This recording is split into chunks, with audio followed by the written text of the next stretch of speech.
Wellman TV. Marshal Ortega. Kabanata 426,430 labanan upang patunayan. Muling sumiklab ang pagkadismaya ni Talia. Iginiit ni Mark at ng iba pa na narito siya upang iPad ang kanyang resume. Ayos lang. Ipapakita ko sa kanila lahat. Ibibigay ko lahat ng meron ako sa laban na ito. Matalo man ako, matatalo ako ng marangal. Di nagtagal, 50 sundalo mula sa Warwolf Special Forces ang dumating sa arena ng pagsasanay sa labanan. Kumalat ang balita na ang bagong recruit, si Talia, ay hinahamon ang 4 na elite na mandirigma, at lahat ay tuwang-tuwa na nagbubulungan. Sa pagpasok ni Talia sa arena ng pagsasanay sa labanan, tumayo siya ng matangkad at nakahanda sa gitna ng plataporma. Ang kanyang kagandahan at makapangyarihang presensya ay agad na nakakuha ng pansin, kasama ang mga sundalo na sumipol at sumisigaw bilang pagpapahalaga. Mula nang mabuo ang Warwolf, si Talia lamang ang pangalawang babaeng miyembro na sumali, ang una ay si Freya. Itinuro ni Talia si Mark at ang iba pa. Sino sa inyo ang unang umaakyat? Bago pa makapagsalita si Mark, naputol na sa ere ang walang pakialam na boses ni Marshal. Sabay-sabay silang 4. Ha! Natigilan si Talia, nanlalaki ang mga mata sa hindi makapaniwala. Bumaling siya sa walang emosyong mukha ni Marshal, isang malalim na linya ng pagkadismaya ang sumagi sa kanyang isipan. Sinasadya ng B*** na ito. Hindi ko kayang talunin ang isa sa kanila, at ngayon gusto mong isama nila akong lahat. Talagang pinaghihinalaan ko ang taong ito na sinusubukan akong ipahiya. Pero ngayong nandito na ako, hindi option ang pag-back out. Sige, gawin natin ito. Tinitigan ni Marshal si Talia, napansin ang pag-aalinlangan nito. Natatakot ka ba? Kung natatakot ka, aminin mo na ang pagkatalo mo. Sinong natatakot? 4 laban sa 1. Fine, I'll take it. Sigaw ni Talia na itinago ang sarili sa harap ng ring. Ang kapaligiran sa arena ng pagsasanay sa labanan ay dekuryente, kasama ang 12 ng mga sundalo ng Warwolf Special Forces na muling nag-iiyakan at sumisigaw sa pananabik. Mark. Teniente Langdon. Pagkatapos ng malakas na kaway ng tagay, sinenyasan sila ni Mark na tumahimik. 4 against 1. Hindi natin kayang mawalan ng mukha dito. MS Cross, I could knock you down with just one arm and a single move. Nanginginig sa galit ang katawan ni Talia, nakakuyom ang mga kamao. Pagkatapos ay dalhin ito, kayong 4. Kumaway si Mark. Enough, no need to act tough. Kahit gaano tayo kabasera, hindi tayo makikipaggrupo sa isang babae. Ngumisi si Talia. So, sinasabi mong lalabanan mo ako mag-isa? Oo, 4 tayong naghahabol sa isang babae. Tao pa ba tayo kung gagawin natin yun? Naiinis na umiling si Mark sa mga sundalong nakatingin sa gilid. Fine. Let's start. Don't come crying to me afterward. Tumalikod si Talia, determinadong harapin siya ng ulo. Muling nagpalakpakan ang mga sundalo, ang kanilang pananabik ay tumaas hanggang sa lagnat. Nag-assume si Talia pero ramdam niya ang tensyon na namumuo sa loob niya. Patuloy siyang gumagalaw, inilipat ang kanyang postura, ngunit hindi niya magawa ang unang hakbang. Kahit sinubukan niyang itago ito, alam niya ang sarili niyang lakas. Malayo siya sa level ni Mark. Ngunit kahit na hindi siya manalo, lalaban pa rin siya sa lahat ng mayroon siya kung kailangan niyang mahulog, mahuhulog siya ng marangal.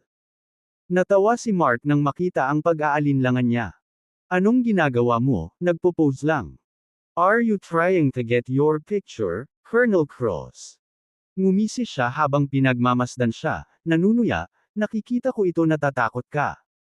Hayaan mong sabihin ko sa iyo, ang pinakamasama sa isang away ay takot. Tingnan mo nanginginig ang mga binti niya. Kung natatakot ka, aminin mo ang pagkatalo. Ha! Namumula sa galit ang mukha ni Talia, at sa isang sigaw, sumugod siya pasulong, handang sugurin siya. Hinamplas ni Marshal ang balikat ni Talia, mahinahon ang boses ngunit nag-uutos, ituwid mo ang kanang braso mo. Bago pa may proseso ni Talia ang utos, ang kanyang katawan ay inilunsad pasulong ng walang tigil na puwersa. Nakatuon lamang ang kanyang isip sa pag-unat ng kanyang braso gaya ng itinuro. Ang kanyang pose ay kahawig ng isang maimpluwensyang, malabakal na figure sa hangin, ang kanyang kanang kamao ay mahigpit na nakakuyom, na nakatutok sa leeg ni Mark.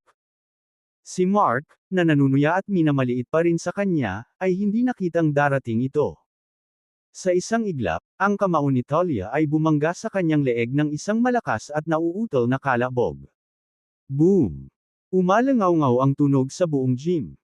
Natigilan si Mark, nanlaki ang mga mata sa gulat, at pagkatapos ay napaluhod siya sa lupa, hindi na makatayo.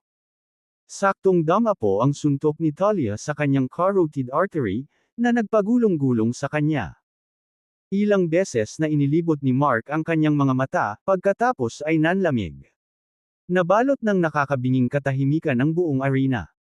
Nakatayo si Talia na naninigas sa kinatatayuan, tinitigan ang nakakuyom niyang kamao, pagkatapos ay kay Mark, na hindi gumagalaw sa lupa. Kinakabahan, bamulong siya, napatay ko ba siya?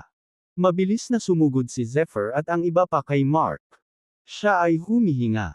Hindi siya patay, tiniyak nila sa kanya.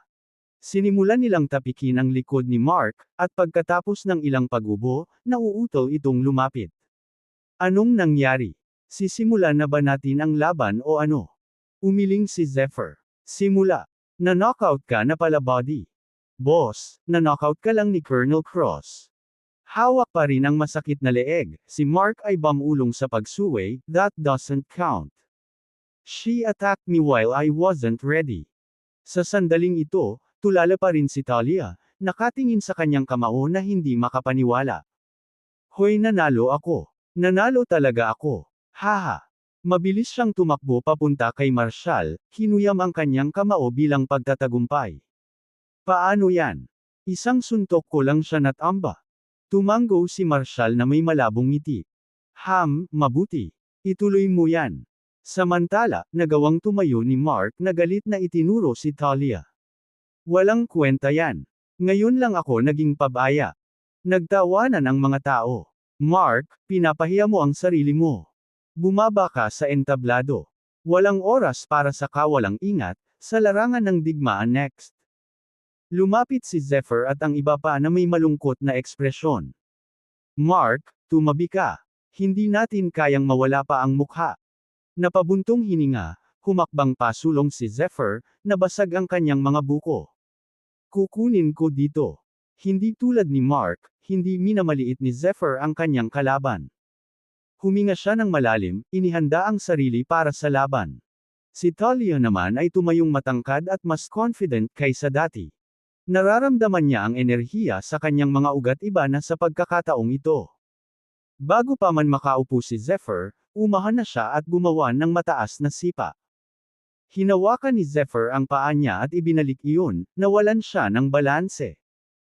Nadapa siya, muntik nang mahulog, hanggang sa marahan siyang itinulak ni Marshall mula sa likuran, tinulungan siyang makatatag. Anong nangyayari? Nadama ni Talia na ang kanyang mga kasanayan ay hindi mahuhulaan bilang isang switch one moment solid, ang susunod sa lahat ng dako. Noon pa lang parang tigre na sinugod siya ni Zephyr, mga kamaong handang hampasin. Ang kanyang bilis ay hindi biro eksaktong kung ano ang iyong inaasahan mula sa isa sa mga piling tao ng werewolf. Gulong-gulo ang isip ni Talia, napagtantong wala siyang paraan para makaiwas sa oras. Ito ay maaaring int. Kabanata 427 Basura. Nawalan ng malay si Talia habang nakaharap ang mabangis at malatigre na kamao ni Zephyr. Swallow scissor kick. Sigaw ni Marshall, na may mabilis na sipa sa kanyang likuran. Pamatok si Talia sa hangin, ang boses ni Marshall ay umaalingaw-ngaw sa kanyang tenga, halos maramdaman niya ang pag-agos ng dugo habang siya. Direkta para sa bukas na lugar ni Zephyr. Sa isang walang kamali-mali na mid-air scissor kick, ikinulong niya ang kanyang mga paa sa leeg ni Zephyr at malakas na hinampas ito sa lupa. Ang arena ay bumagsak sa masindak na katahimikan, ang hangin kaya pa rin ay maririnig mo ang isang pin drop. Natulala sa sipa ng gunting ni Talia, umiikot ang ulo ni Zephyr. Sa pagkakataong ito, talagang ibinagsak niya ito ng may lakas na hindi na siya makaipon ng lakas para makaganti. Nanalo na naman ako. Saglit na nagproseso si Talia, saka sumigaw ng malakas, I won again, thank you, Mr. Ortega. Hahaha. Sa kanyang pananabik, hinawakan niya ang kamay ni Marshall, halos lumilipad habang tumalbog sa tuwa. Napahiga si Zephyr sa lupa, walang magawang nakatingin sa direksyon ni Natalia at Marshall, umiling-iling. Ang Talia na ito ay hindi katulad ng tila nakakulong na binibini na nakilala niya sa training center. Ang kanyang mga kasanayan, bilis, at katumpakan ay top tier. Gayunpaman, ang kanyang unang sipa ay mahina at palpak, halos isang buong antas sa ibaba ng kanyang pangalawang hakbang. Ngunit iyon, ang pangalawang sipa ay dumating nang wala sa oras, na nahuli siya ng tuluyan. Ang kanyang pangalawang welga ay isang direktang pagtama sa kanyang vulnerable na lugar, na sinamantala ang isang pagbubukas na wala siyang oras upang ipagtanggol. Upang mahanap ang kahinaan ng isang kalaban at ibagsak sila sa isang split second, ito ay walang alinlangan na gawain ng isang master. Naalala niya ang naunang welga ni Talia sa pangunahing art area ni Mark at ang pangalawang scissor kick na nagpabagsak sa kanya, parehong ganap na naisakatuparan ang mga kilos upang paalisan ang isang kaaway sa isang strike. Para kay Zephyr, na nakaharap sa totoong buhay na labanan, ang mga galaw ni Talia ay hindi nakamamatay. Ang mga ito ay mga pamamaraan na sinadya upang pumatay sa larangan ng digmaan. Kung dagdagan pa niya ng kaunting puwersa ang mga galaw na iyon, maaaring napatay si Mark sa lugar, naputol ang kanyang leeg sa isang iglap. Nakaupo pa rin sa lupa, tumangala si Zephyr kay Talia, bakas sa mga mata nito ang takot. Sa sandaling ito, halos hindi niya nakilala ang mataas na babaeng opisyal mula sa Investigation Division 7 na nakatayo sa kanyang harapan. Seryoso ba silang minamaliit siya? Siya ay hindi katulad ng desk-bound, privileged soldier na inakala nila sa kanya. Habang si Talia ay nakatayo muli sa harap ng arena, ang karamihan ng 50 mga elite na sundalo ng Werewolf ay nagsimulang ilipat ang kanilang suporta patungo sa kanya. Si Mark at ang 3 pang iba ay nakasuot ng maitim, mabangis na ekspresyon. Para sa 4 na elite na sundalo ng Werewolf na matalo ng nag-iisang babae nakakahiya. Bumangon si Mark. Sabay tayo sa kanya. Umiling si Derek. Mark, hindi mo man lang sinabi na kung kailangan nating makipaggrupo sa kanya, magiging basura tayo. Wala na akong pakialam dyan. Putol ni Mark. Hindi mo ba nakita ang mga galaw niya ngayon lang? Kahit tayong 4, baka hindi natin siya matalo. Kaya, sabay natin siyang ibaba. Ang talampakan sa ibaba ay nanunuya, nakakahiya. Binaliwala ni Mark at ng iba pa ang kanilang pagmamataas, na nagpa siya na ibagsak muna si Talia. Mas mabuti na iyon kaysa harapin ang mas malaking kahihiyan. Sa sumunod na sandali, matapang na sumugod si Talia sa gitna ng 4. Isang suntok at sipa ang sumabog, at mabilis na napatalsik si Talia palabas ng bilog, pasuray-suray habang sinusubukang ibalik ang kanyang balanse. Mukha siyang nataranta. Ha! Ano na lang nangyari? Again. Hinanda ni Talia ang sarili, sinusuri ang 4 sa kanilang mga kahinaan. Umiling si Derek. What's with all this jumping around? Ginugulo mo ba kami? Si Marshall, na pinagmamasdan si Talia na lumulukso, ay hindi napigil ang kiligin. Makinig ka sa mga utos ko. Diretso ka sa loob. Kasabay nito, umaksyon si Talia na parang nagmamadali ng adrenaline, na dumiretso sa grupo ng 4. Left hook sa 30 degrees, right jab sa 45 degrees, low front kick, backspin kick. Sa pagsunod sa utos ni Marshall, mabilis na kumilos si Talia sa gitna ng 4, naghahabi pataas at pababa. Sa isang iglap, natambo niya ang 4 sa lupa. Isang matinding katahimikan ang bumalot sa arena. Ha! Nanalo na naman ako. Tumalon-talon si Talia sa entablado, nagpapalakpakan. Mga basura kayo. At, di ba sabi mo pumunta ako from Investigation Division 7 just to make some extra cash? Aba, bumangon ka at kalabanan mo ulit ako. Tara. Mark, ikaw ang pinakamaingay na nagsasalita ng basura. Sabi mo kapag natalo kita, hihingi ka ng tawad at saludo sa akin. Bumangon ka na at gawin mo. Si Mark at ang iba pa ay dinaig sa hiya. Hindi nila inaasahan na, Kahit magkasama, sila ay mauwi sa lupa, binugbog ni Talia. Habang nanunood si Zephyr, napagtanto niya na ang presensya ni Marshall ay nasa bawat galaw ni Talia sa laban. Ibinaling ng apat sa kanila ang takot na mga tingin kay Marshall, biglang naunawaan kung sino ang tunay na eksperto. Ay! Naalimpungatan pa rin si Talia, itinaas ang kanyang mga kamao bilang tagumpay sa plataporma. So, handa na ba kayong apat na umamin ng pagkatalo? Sinong walang kwentang coach ang nagturo sa inyo ng mga galaw na ito? Sa mga ganoong kasanayan, paano mo inaasahan na makapasok sa larangan ng digmaan? Ang mga kamay sa kanyang balakang, tinuya sila ni Talia ng malakas. Ang kanyang boses ay umalangaw-ngaw sa nakakatakot na tahimik na arena. Sabihin mo sa akin kung sino ang coach ng basura na nagsanay sa iyo sa bagay na ito. Sinanay niya ako. Malamig na sigaw mula sa kanyang likuran. Dahan-daang lumingon si Talia at nakita ang isang lalaking nasa 30s na naglalakad papunta sa arena. Ito ay walang iba kundi ang combat coach ni Mark, si Ernest Rodwick. Si Ernest, isa sa apat na nangungunang mandirigma sa buong militar, ay responsable sa pagsasanay sa Warwolf Special Forces sa hand-to-hand na labanan. Pumasok siya sa singsing, madilim ang kanyang ekspresyon. Sinanay ko sila. So, tumatawag ka ba? Kabanata 428 ikalawang lugar. Sa isang sandali, si Talia ay nalilito. Ang koronel na ito na nakatayo sa harapan niya ay walang iba kundi ang maalamat na si Ernest, isa sa nangungunang apat na eksperto sa pakikipaglaban sa buong militar. Ern. Sikat sa pag-abot sa panghuling championship match sa Unarmed Combat Camp ng militar. On. Siya ay natalo lamang dahil sa isang maliit na pagkakamali, kinuha ang pangalawang lugar sa halip. Ang kanyang mga kasanayan ay kabilang sa pinakamahusay sa hukbo, at siya ay isa sa mga bayani ni Talia, walang paraan na matawag niya si Ernest na basura. Pagkatapos ng maikling pag-aalinlangan, pinilit ni Talia ang isang nakakainis na ngiti. Colonel Rodwick, binibiro ko lang si Mark at ang iba pa. Palagi kitang hinahangaan, hindi ako mangangahas na tawagin kang basura. Ang iyong mga kasanayan ay isang kakaiba sa buong militar. Dumilim ang mukha ni Ernest habang nakaturo kay Mark at sa iba pa. Is this a game to you? You just knocked this four down to the ground. That's supposed to be a joke. Instructor Rodwick, nag-sparring lang kami.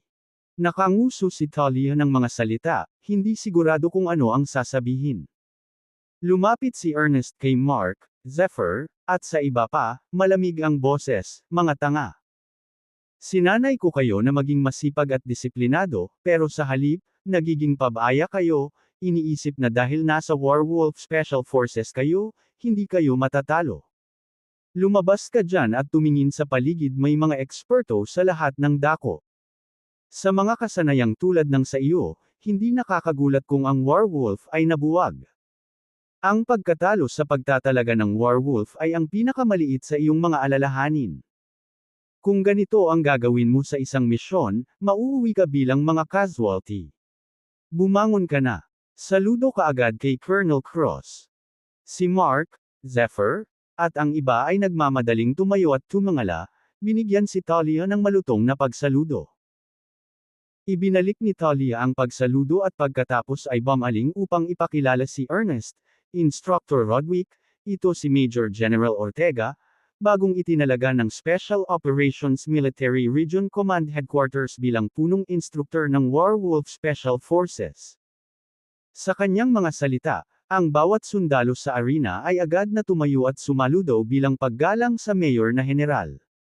Si Mark at ang iba ay tumuwid din at sumaludo. Pero nagtaas ng kilay si Ernest. Bakit wala akong narinig tungkol dito? At saka, ang posisyon ng punong tagapagturo para sa Warwolf Special Forces ay hindi isang bagay na maaaring punan ng kahit sino. Kung ang isang tao ay gumagamit lamang ng karaniwang mga kasanayan at koneksyon upang hilahin ang ilang mga string para sa isang titulo, hindi sila igagalang ng mga sundalo ng Warwolf. As far as I'm concerned, sa Warwolf, isa lang ang Chief Instructor, and that's Major General Cage. He'll always be our instructor. So, sinasabi mong hindi ka nakasakay dito. Nagtaas ng kilay si Marshall, nakipagtitigan kay Ernest. Nilingon ni Ernest si Marshall, tinitigan ang kanyang kabataang mukha na may pag-iinis. Tama si Mark at ang iba pa. I bet nandito ka lang para pad your resume and grab some accolades before Warwolf gets disbanded, so you can head back and get promoted. Malamig ang boses ni Marshall, medyo matapang ka. Ganoon ba ang paraan ng pakikipag-usap ng subordinate sa superior? Stand at attention. Inayos ni Ernest ang kanyang poster, bagamat puno ng pang-aalipusta ang kanyang mukha. Oo naman, maaari mong itapon ang iyong ranggo at posisyon upang yumuko ako, ngunit sa Warwolf, ang iginagalang namin ay lakas. Isang mapanuksong tawa ang pinakawalan ni Marshall. Nirepaso ko ang mga record na isinumite sa akin ng rehiyong militar. Parang minsan ka nang pumangalawa sa buong hukbo, sapat na ba iyon para tawagin mong eksperto ang iyong sarili? Buong pagmamalaking sagot ni Ernest, ang pagkapanalo sa ikalawang pwesto sa kompetisyon sa labanan ng militar ay tiyak na isang karangalan at patunay ng aking husay. Sa pagkakaalam ko, wala kang ganoong karanasan. Humalaklak si Marshall. Isang hand-to-hand combat coach na nakakuha lamang ng pangalawang pwesto. At sa palagay mo ay karapat-dapat iyon sa pagiging mayabang. Tumahimik ang larangan ng pagsasanay, halos nakaka-suffocating. Binasag ng malamig na boses ni Marshall ang katahimikan, alam mo ba kung ano ang ibig sabihin ng second place finish sa larangan ng digmaan? Nang marinig ang kanyang mga salita, isang kislap ang lumiwanag sa mga mata ni Talia, na pinupuno siya ng matinding determinasyon. Sa sumunod na katahimikan, mariin niyang sinagot, Sir, sa larangan ng digmaan, ang pangalawang lugar ay nangangahulugan ng kamatayan. Nanigas ang katawan ni Ernest, may panginginig na dumadaloy sa kanya. Nagliliyab sa galit ang kanyang mga mata. Kung ganyan ang nakikita mo, maglalakas loob ka bang harapin ako sa isang laban? Ipapakita ko sa iyo kung ang aking pangalawang pwesto ay nangangahulugan ng kamatayan o tagumpay. Walang problema. Nagtaas ng kilay si Marshall. Ngunit ang isang tao na nakakuha lamang ng pangalawang lugar ay hindi katumbas ng oras ko. Colonel Cross. Oo, sir. Naagaw ang atensyon ni Talia. Inutusan kita na kunin ang mayabang na second place finisher na ito. Oo, sir. Sagot agad ni Talia. Natigilan si Ernest. Ano? Gusto mo ipaglaban ko siya? Anong problema? Malamig ang boses ni Marshall. Siya ay isang koronel, at ikaw din. Naririnig ko ang paghamak sa iyong tono, sino ang nagbigay sa iyo ng karapatang murahin siya? Hindi mo ba sinabi na sa Warwolf, lakas lang ang mahalaga? Kung gayon, ipakita mo sa akin kung saan nanggaling ang iyong pride. Otherwise, stop acting like you're something special. Second place, loss lang pa rin. Major Cross, pumunta ka at talunin mo siya. Ako. Gusto mo talunin ko siya. Sandaling natigilan si Talia. Pagkatapos ng lahat, si Ernest ang runner-up sa kompetisyon sa labanan ng militar, isang tunay na nangungunang mandirigma. Anong problema? Lumalim ang boses ni Marshall. Nakakapili ka ba ng iyong kalaban sa larangan ng digmaan? Tandaan, gaano man kalaki ang pangalan o gaano kataas ang ranggo nila, sa larangan ng digmaan, kaaway mo lang sila. Kapag nakaharap mo ang isang kalaban, isa lang ang posibleng kahihinatnan, maaaring isa lang ang mananalo. Kung hindi mo siya kayang talunin, parang patay ka na. Oo, sir. Lumingon si Talia at sumaludo kay Ernest. Colonel Rodwick, hinahamon kita. Maglakas loob ka bang tanggapin ito? Sa sandaling iyon, nakaramdam si Talia ng kumpiyansa at pagnanasa sa loob niya na hindi kailanman. Sa kauna-unahang pagkakataon, naramdaman niyang hindi siya magagapi. Gayunpaman, natagpuan ni Ernest ang kanyang sarili na nahuli sa isang mahirap na posisyon.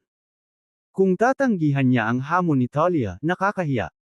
Ngunit kung siya, ang pangalawang pinakamahusay na manlalaban sa buong militar, ay nakipag-away sa isang bagong hinirang na babaeng koronel ng Warwolf kahit na manalo siya, ito ay kaiyahiya. Colonel Rodwick, natatakot ka ba? Napasimangot si Ernest. Sinong may sabi na natatakot ako? Kabanata 429 na talunin ang kanyang unang Ang kapaligiran sa arena ng pagsasanay sa labanan sa Wallaby Mountain Training Center ay makapal sa tensyon, tulad ng hangin bago ang isang bagyo. 50 sundalo ang tumingin kay Talia na parang nawalan ng malay, natulala sa kanyang walang takot na hamon. Si Ernest ay kilala bilang nangungunang eksperto sa pakikipaglaban sa buong 7 military zones ng Special Operations Military Region. Siya ang pinahahalagahang protege ni Wilson. Si Wilson, madalas na tinatawag na Draconia's God of War, sa loob ng Special Operations Military Region, ay minsang isa sa mga piling tao ng Warwolf noong kanyang kabataan. Nang maglaon, siya ay naging punong instruktor ng Warwolf bilang isang mayor na general, sa kalaunan ay pinangangasiwaan ang lahat ng pagsasanay sa punong tanggapan ng Special Operations Military Region bilang nangunguna nitong direktor sa pagsasanay, na may hawak na ranggo ng mayor na general. Ang kanyang karunungan sa hand-to-hand combat, military freefall parachuting, combat diving, sniping, at iba pang mga espesyal na kasanayan sa operasyon ay nagtakda ng pinakamataas na pamantayan sa buong militar. Hanggang ngayon, walang nakabasag ng kanyang mga rekord. May alingaw-ngaw na ang maalamat na mga nagawa ni Wilson ay nagmula sa pagsasanay sa ilalim ng isa sa mga nangungunang tauhan ng militar ni Draconia sa unang bahagi ng kanyang karera sa Warwolf. Ang misteryosong figure na ito ay walang iba kundi ang bayani ng digmaan na kilala bilang Dragon of Draconia, ang tao sa likod ng paglikha ng mga piling tao na espesyal na puwersa tulad ng Dragon Soul, Dark Panther, at Warwolf. Pagkatapos umalis ni Wilson sa Warwolf, walang sinuman sa Special Forces ang nakalapit sa antas ng kasanayan ni Ernest. Ang dalawang punong instruktor na humalili kay Wilson ay mga pagkabigo, na higit na nakatuon sa padeng ng kanilang mga resume kaysa sa pagtaguyod ng pamana ni Wilson. Bilang resulta, ang posisyon ng punong tagapagturo ay nanatiling bakante sa mahabang panahon, kung saan pansamantalang pinunan ni Ernest ang tungkulin. Sa Warwolf, si Ernest ay nagkaroon ng halos walang kapantay na paggalang, na lumalapit sa maalamat na katayuan ni Wilson. Samantala, si Talia ay isang bagong recruit, isang bagong dating sa isang lugar kung saan ang lakas lamang ang nag-uutos ng paggalang. Sa kabila ng kanyang mataas na ranggo, kailangan niyang patunayan ang kanyang mga kakayahan at makuha ang kanyang lugar sa loob ng Warwolf. Para kay Talia, isang baguhan, na hamanin si Ernest ay hindi pa nagagawa sa kasaysayan ng Warwolf Special Forces. Ipinagpalagay ng lahat na si Talia ay nagtatakda ng kanyang sarili para sa kabiguan. Ayaw sana ni Ernest na mag-aksaya ng oras sa kanya, ngunit pagkatapos ng lahat ng sinabi, hindi na siya umatras. Anuman ang kahihinatnan, ang laban na ito ay magiging isang pagkawala para sa kanya. Ang pagkapanalo laban sa isang baguhang tulad ni Talia ay hindi magdadala sa kanya ng kaluwalhatian. Gusto kitang ipaglaban. Nilingon ni Ernest si Marshall, malamig ang boses. Nagtaas ng kilay si Marshall. I told you, second place doesn't earn the right to fight me. Kung gusto mo ng laban sa akin, kailangan mo muna siyang talunin. Namumula sa galit ang mukha ni Ernest. Kung hindi lang superior si Marshall, nakaswing na siya. Fine. Tatagal lang ito ng 2 segundo. Nilingon ni Ernest si Talia. Huwag tayong mag-aksaya ng oras, simulan na natin. Sa isang iglap, napuno ng mabangis na enerhiya ang singsing. Nakaramdam ng matinding pressure si Talia habang nakatingin kay Ernest, na tumatakbo ang isip. Siya ang combat master na matagal na niyang hinahangaan. Bago sumali sa Warwolf, pinangarap ni Talia ang hindi mabilang na beses na labanan ng mga nangungunang mandirigma na ito. Hindi niya inaasahan na haharapin niya ang pinakamahusay sa pagdating niya. Ngayon, sa halos napakabilis na katuparan ng kanyang panaginip, hindi niya maiwasang makaramdam ng kaunting kaba. Oo naman, ito ay kapana-panabik ngunit sa totoo lang, hindi siya malapit na matalo siya. Instinctively, she glanced at Marshall and whispered, I don't think I can take on Instructor Rodwick. Malamig na sagot ni Marshall, kapag may kalaban ka, kailangan mong manatiling ganap na nakatutok. Ang iyong unang reaksyon ay dapat na makita ang kanilang mga kahinaan ng mabilis. Lahat ng tao ay may kahinaan, kahit na ang pinakamalakas na kalaban. lalo na laban sa isang taong kasing baba nito. Natahimik ang mga manunood, at si Talia ay parehong nagulat. Tinawag lang ba ni Marshall na subpar si Ernest, ang second-ranked combat champion sa militar? Napangisi si Ernest nang marinig ang sinabi ni Marshall.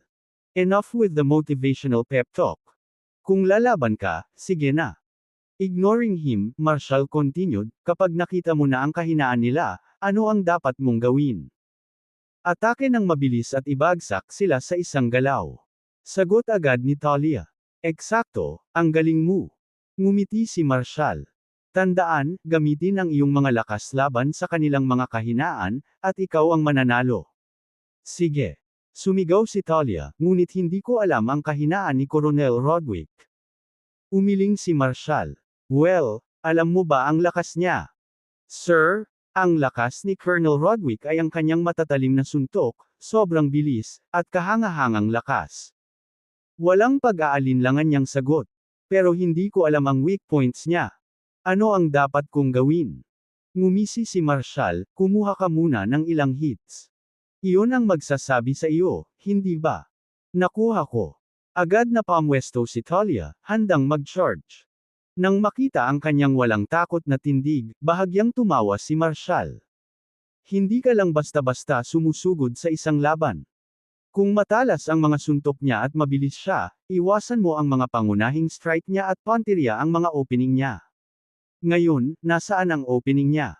Ang likod niya. Sagot niya. At bakit ang likod niya?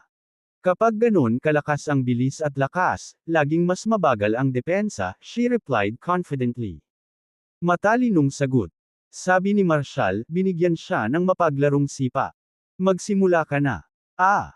Sumigaw si Talia habang siya ay natisod pa sulong, saglit na naka-airborne, nahuli sa kanyang biglaang pagtulak. Walang pag-aalinlangan, inilunsad ni Ernest ang kanyang sarili sa kanya, determinadong gumawa ng impresyon kay Marshall. Habang naghahadjust siya ng isang mabangis na suntok mula 6 na talampakan ng layo, naramdaman na ni Talia ang matalim na puwersa ng kanyang pag-atake na humihiwa sa hangin. Sinabihan siya ni Marshall na iwasan ang kanyang mga pangunahing welga at i-target ang kanyang mga mahinang lugar. Walang pinalampas, gamulong siya sa lupa at tinutukan ng sipa ang bukong-bukong ni Ernest. Habang pinapanood ang kanyang paggalaw, tumanggaw si Marshall bilang pagsang-ayon. Ngunit si Ernest ay hindi tulad ng dati niyang mga kasparring.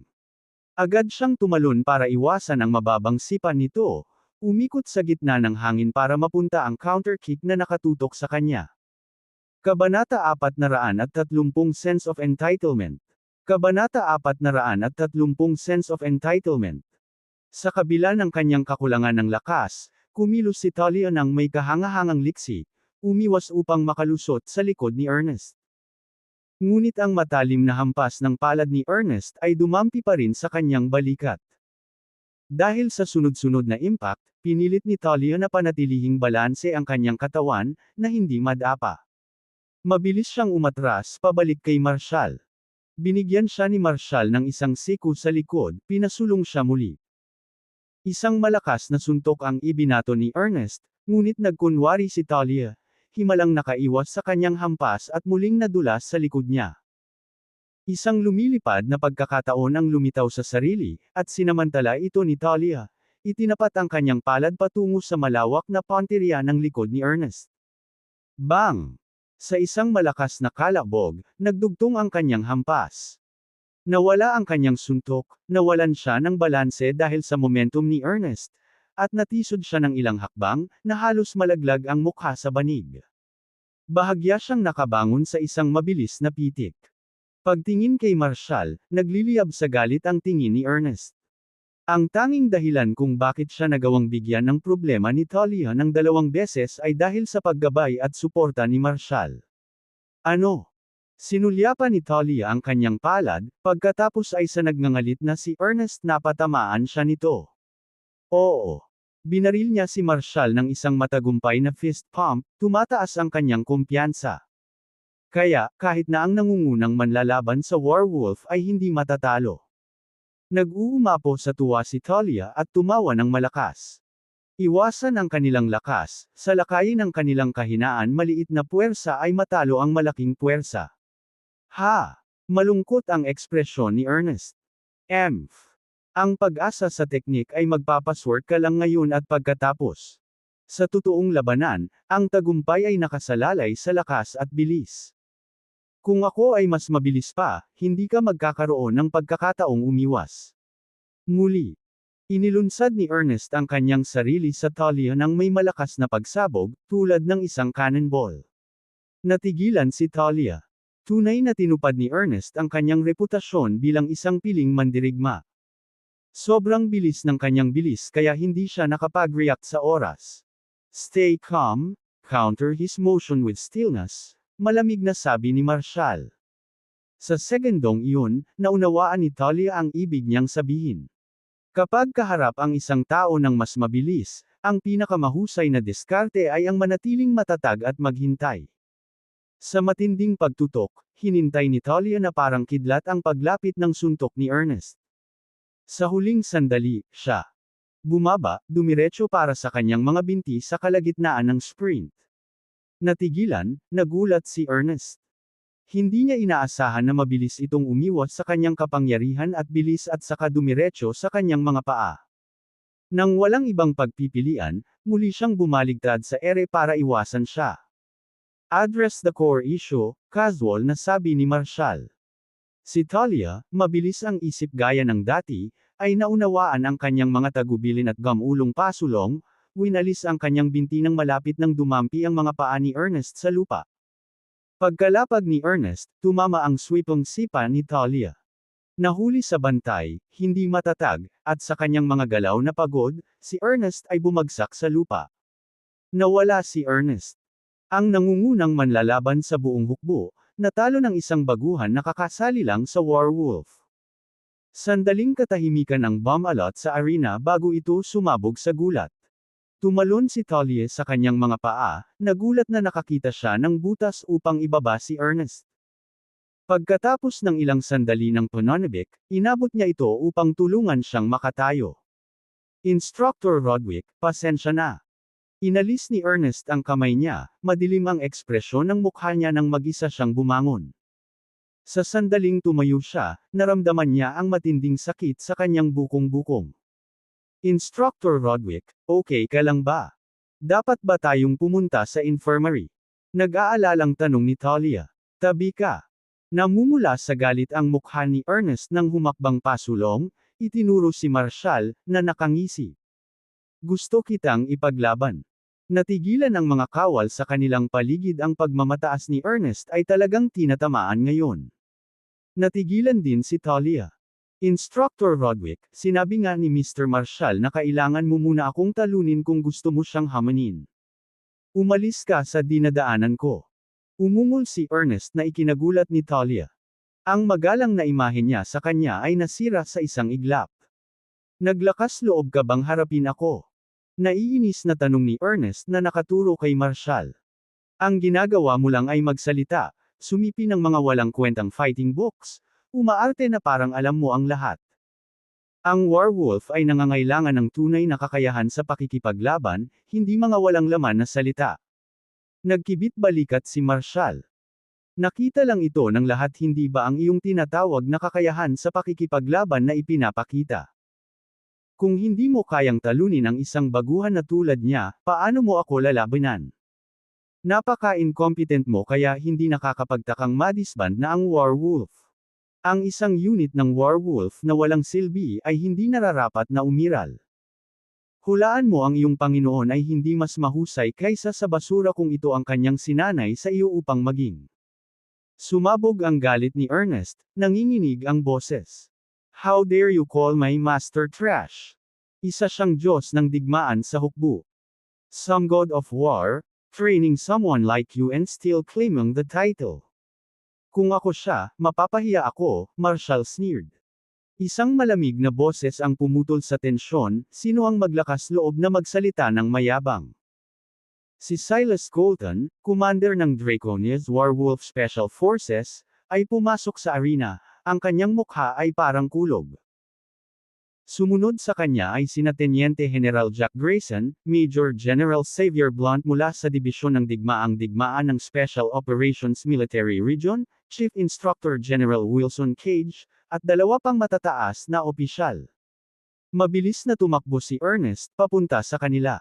Master, mga sir, magalang niyang bati sa kanila. Madilim ang ekspresyon ni Wilson habang kumakaway kay Talia. Natalo ka sa bagong enlist na babaeng koronel na ito.